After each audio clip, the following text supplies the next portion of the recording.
Let's begin by looking at displacement and how it relates to position relative to equilibrium. Displacement is a vector quantity, which means it includes both distance and direction from an equilibrium point, often represented as y or x. The equilibrium line is where the net force on an object is zero, so displacement is always measured from this point. When an object moves, it has a maximum displacement from equilibrium, known as amplitude, represented by A. Importantly, amplitude is measured from the equilibrium position to the peak of the motion, not the full range from peak to peak.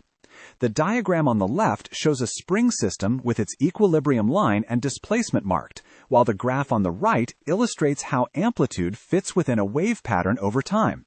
This foundation helps us understand how oscillations and vibrations behave by tracking changes in position. Here, we see how the period and frequency relate to oscillations. The period, labeled as t, is the time it takes to complete exactly one full oscillation, which you can see marked on the graph from one peak to the next. Frequency, on the other hand, refers to how many of these full oscillations happen in 1 second. The important connection between the two is that frequency equals 1 divided by the period. This means if the period increases, the frequency decreases, and vice versa. The graph shows displacement over time, with displacement reaching a maximum amplitude, then returning to zero, going to a minimum, and back again, completing one cycle over the time period t. Here, we focus on extracting key parameters from this graphical data of a wave. First, the amplitude is the vertical distance from the center line to the peak, which is 3 centimeters. Next, we determine the period by measuring the horizontal time between two consecutive peaks, from 0 seconds to 4 seconds, so the period is 4 seconds. Using this period, we can calculate the frequency by taking the inverse, which gives us a frequency of 0.25 Hertz. Lastly, a visual check confirms that the wave begins at its highest positive point, which matches a cosine wave pattern. This process allows us to precisely analyze the wave's behavior using just the graph. Phase refers to how oscillators line up with each other in their cycle at a specific time. When two oscillations are in phase, their peaks and troughs match up perfectly, meaning they move together in sync without any delay.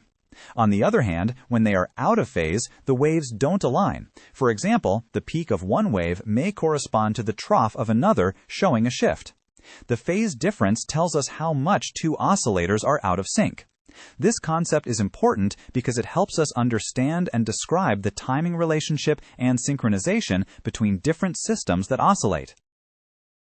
Angular frequency tells us how fast something is rotating.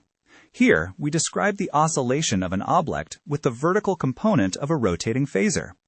The angular frequency of the phasor is given by the symbol omega, which equals 2 pi times the frequency.